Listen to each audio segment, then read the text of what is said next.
Every time I come across your video, the conclusion is that there is nothing to worry about. We already have something precious. Is that precious thing love, truth, freedom, or something else? Dhirendra has asked 3 questions, of which this is the first one. Every time I am with a video of yours, the conclusion is that there is nothing to worry because what is precious is already with us. So next he is asking that, is that precious entity love, truth, freedom, or something else?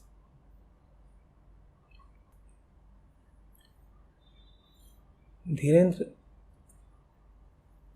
the nature of conclusions is to change. No conclusion is ever final. If not worrying is a conclusion with you, then you will soon find yourself worrying. It happens with so many people here. They come, they talk, and they feel that their issues have settled down nicely. They conclude that they have come to a solution of their problems. And then after a few days, they find that it is back to their usual ways. It had to be that way. Because what you tried to take away was a conclusion. And no conclusion is ever going to stay with you, because as we said, the nature of conclusions is to change. Even the most final and the seemingly most secure conclusion is bound to come apart. Yes, conclusions can give you a feeling of happiness. Conclusions can make you feel good about yourself and the universe. Conclusions can give you a feeling which resembles peace. But soon you will find that what you had has evaporated. And every time that will happen, you will become more and more desperate and faithless. You will feel you got it and you lost it. You will feel kind of cheated. You will feel that something was promised to you, but it was not what it appeared. You will feel as if somebody has gone back on his word. You will feel that the heaven that was demonstrated to you, of which you got a fleeting glimpse, was a false heaven. And so the next time when you listen to me, it will become harder for you to listen. What will you do then? You will try to come to a different conclusion.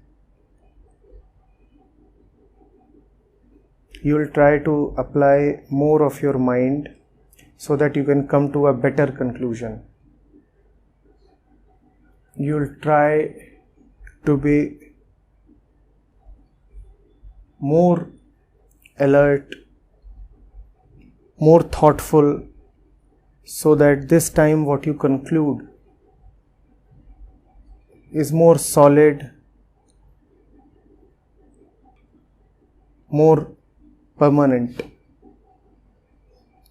But the nature of conclusions is to change.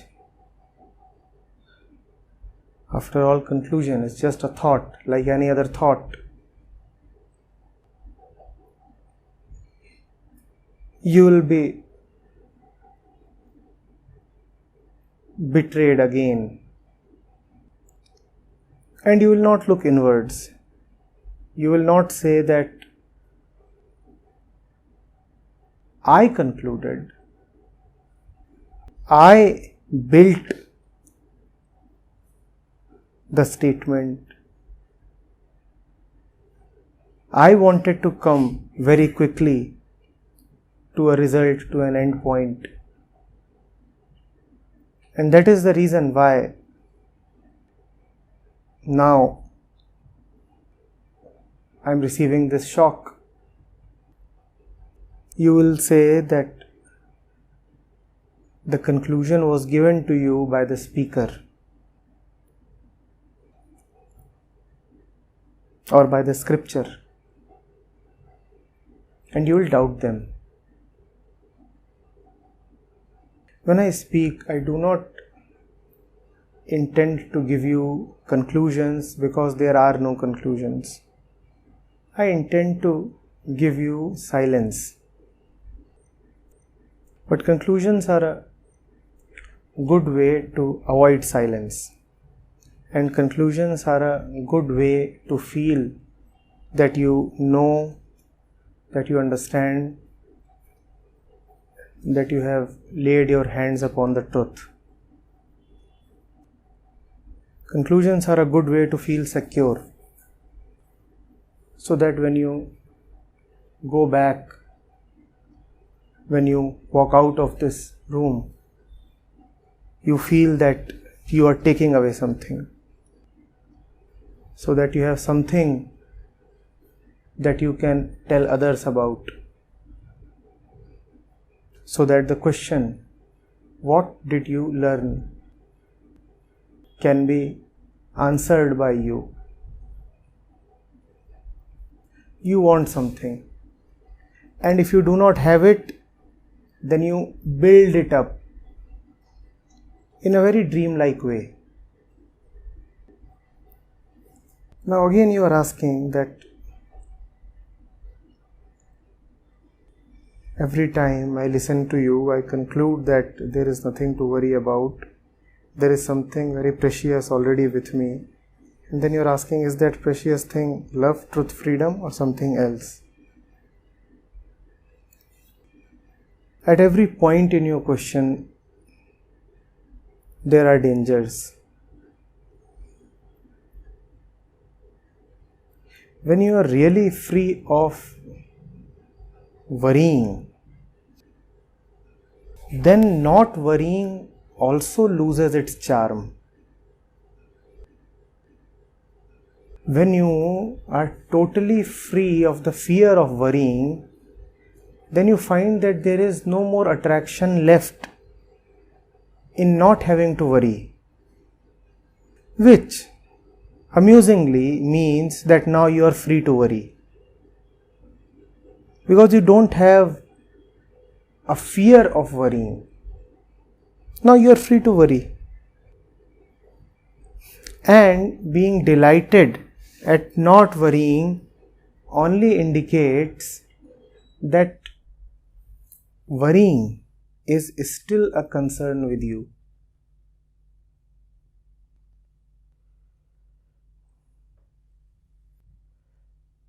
Come here with a particular state of mind. If you walk away with an opposite state, not much has happened. In fact, what has happened is quite deceptive. You came here thinking that there is a lot to worry about. You go back thinking there is nothing to worry about. Worrying still is important to you. Are you able to see this? Firstly, you said there is a lot to worry about. Now you are saying there is nothing to worry about. At the center of both these statements, worry is sitting. Nothing much has changed. It's just that some kind of anesthesia, pain reliever has been given.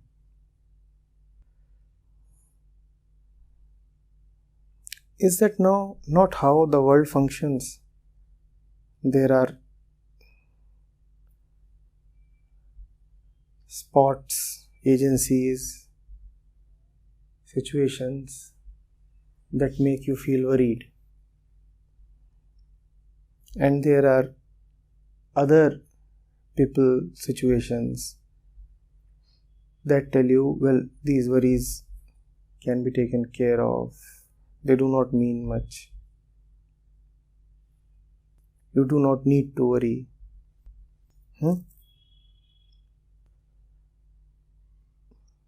There are some who say worrying is important. There are others who say, no, you don't need to worry. Essentially, the second man is also saying the same thing that the first man is saying. The second man is saying worrying is important, but you do not need to worry. The first man is saying worrying is important and you need to worry. None of them are deleting this word from your mind.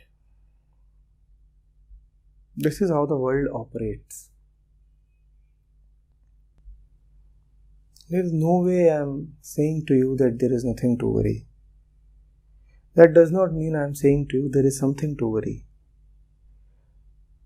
What I am saying is that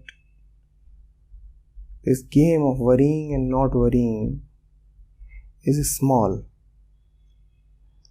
It's a small game that keeps on happening. It just keeps going on and on. Sometimes you worry, sometimes you don't worry. Sometimes you are asleep, sometimes you are awake. Sometimes it is day, sometimes it is night. What I am saying to you that when you are worrying, even then the game is small, and when you are not worrying, even then the game is small. There is an immensity behind the game, untouched by worrying and untouched by not worrying.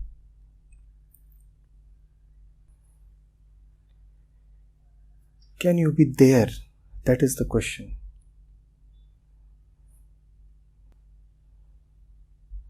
And you cannot conclude to be there. You have to be there continuously. It is not a takeaway. It is a presence. It is not a matter of a statement. It is not something that you can just write down as a quote and benefit from it. You have to be present into it. Most of us come so far away from it that it becomes very difficult for us to be present in it. My attempt is to give you a flavor of it so that it does not remain totally unbelievable for you.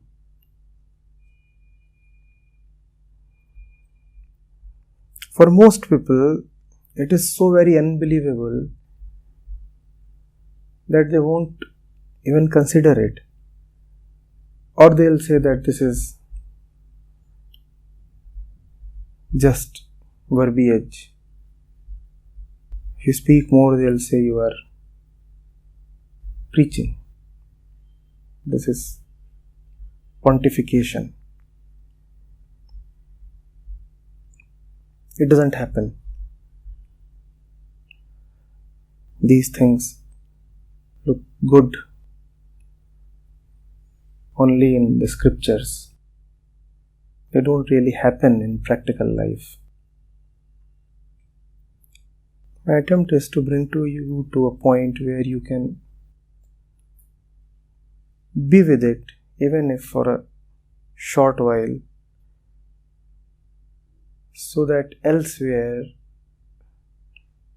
when it is about to come to you, you are able to let it come to you.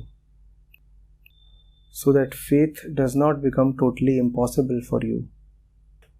So that you may say that no, this is not just a mirage, that this is not impossible, that I have had a glimpse, a flavor of it. I have been through it, and I am sure I have been through it, so it's okay. I can trust.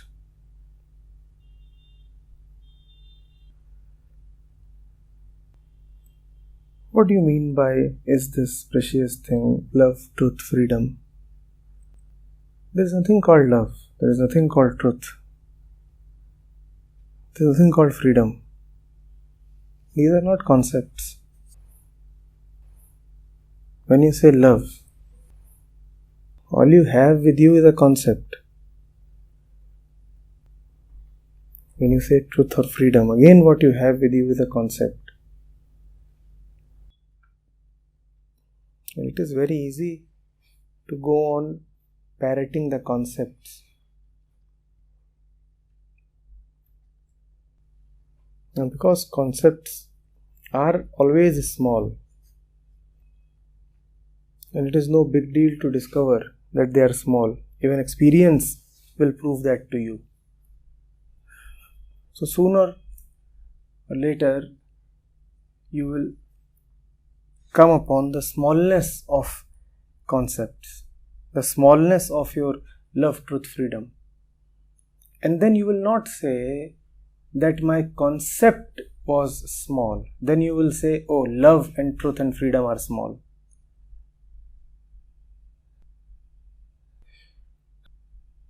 You will not say that what I thought love to be was faulty. You will say love is faulty. Have you not seen people saying, oh, love does not exist?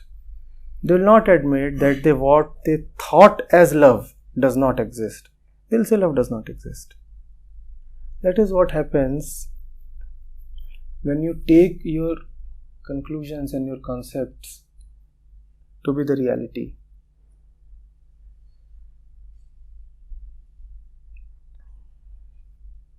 And if you are coming here to conclude or take away concepts, you will also find that in a short period of time you will be fed up with me. Because you will feel that whatever I speak about, you already have it. You will say he speaks about love, I know the definition of love. He speaks about truth, I know what truth is. And all the time he is talking about these only. So why do I need to go to him again and again? All the time he is just saying love, truth, joy, freedom, peace. And I have all the 5 definitions with me. In fact, now I have multiple definitions with me. So why should I go there on a hot evening? What is the need? After all, now you have your conclusions with you. What does it mean to conclude? To conclude means to come to an end. If you've already come to an end, what is the point in coming anymore? You'll say, whatever the shop had to offer, I have already taken it. And there is nothing more left in the shop. You'll say, I have seen the movie 10 times already. Why should I have a look at it the 11th time? I have no definition of love to give you. I have love to give you. I have no definition of truth to give you. I have truth to give you. If you can take it, welcome. And if you want definitions, we can mail them to you. You need not come. If you want conclusions, we can WhatsApp web them to you. You need not come. Why take so much pain? Somebody will write down all the key points and you will get them on your mobile phone if conclusions is all that you want. You do not come here for anything. Anybody who comes here for something will soon find that he has obtained that thing, and then he will have no purpose left to come here. Because whatever you want, if it is a thing, it can be obtained. It will be limited, it will come to an end. It can be taken away. You can easily take it away. What thing do you want? We have some bottles here. We have a few containers here, a few chairs here. All these are things. Take them away. Truth is not a thing. Truth is not an object to be concluded. All your conclusions are petty. All your conclusions are fickle. And then when your conclusions will change, you will accuse me of being paradoxical. You will say, in that particular session, he gave me this conclusion. Today he has given me an opposite conclusion. This man contradicts himself. Did I give you conclusions? When did I do that? When did I do that? You conclude, you compare, you contradict, and then you put it upon me. But you must be smart. You must feel that you have sorted it out. You must feel that you are on top of the whole thing. In the break, when you go out and you stand there, you must be able to say with conviction, all that he was saying was nothing but this. And then you can make a very smart, pithy statement that sums it up. And now you are the champ of the game. Now you know all that has been said. Yes? Have you not heard statements like this? See, all that he says is just this. And then one nice, sucking statement would come. And there would be nothing wrong with the statement. It's just that the statement is lifeless. Words don't breathe. Words don't love. Keep saying love, love, love 1,000 times. You will come no closer to loving. Keep parroting truth, truth, truth, truth. You'd still be sitting in your lies. Catch yourself. How desperately you want to say, I know what he's doing, what he's saying, who he is, what his attempts are, what his purposes are. I know.